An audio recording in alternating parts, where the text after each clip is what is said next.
Delimitation పై CM Revanth వ్యాఖ్యలకి MP Raghunandan Rao counter ఇచ్చారు. Delimitation పై కొందరు ఇష్టానుసారం మాట్లాడుతున్నారన్నారు.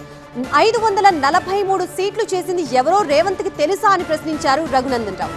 అన్ని రాష్ట్రాలకి సమానంగా 50% డీలిమిటేషన్ చేస్తామంటే ఎందుకు బాధ అని కమెంట్ చేశారు.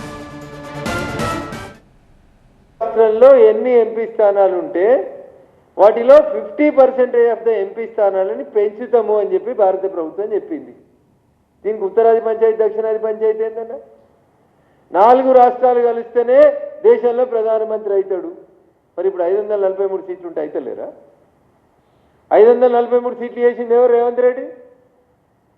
ఎవరు చేసారు? బహుశా ఇప్పుడు పుట్టినో పుట్టలేదో ఇంకా అంబాడుతుంటాడు బహుశా. అప్పుడు చేసింది ఎవరు? 543 సీట్లు కాంగ్రెస్ పార్టీ చేసింది కదా. మరి ఆ రోజు కాంగ్రెస్ పార్టీ ఉత్తరప్రదేశ్లో 80 సీట్లు చేసి ఆంధ్రప్రదేశ్లో 42 సీట్లే చేసింది కదా. ఆ రోజు ఏమన్నారు మరి? ఆ రోజు ఉత్తరాదికో న్యాయం దక్షిణాదికో న్యాయం అని చెప్పిర్రా? పనికి మాలిన వాళ్ళు, యుద్ధం గెలవడం చేత కాని వాళ్ళు ఊకే ఏదో చిన్నప్పుడు చెప్తారు. లెక్కలు ఎందుకు వస్తలేవరు అంటే, సార్ నిన్న రాత్రి ఇట్లా కరెంట్ లేకుండా అని చెప్పిండంటే ఒకడు. బొంగ నేర్చిన వాళ్ళు తప్ప ఇంకొకటి కాదు వీళ్ళు.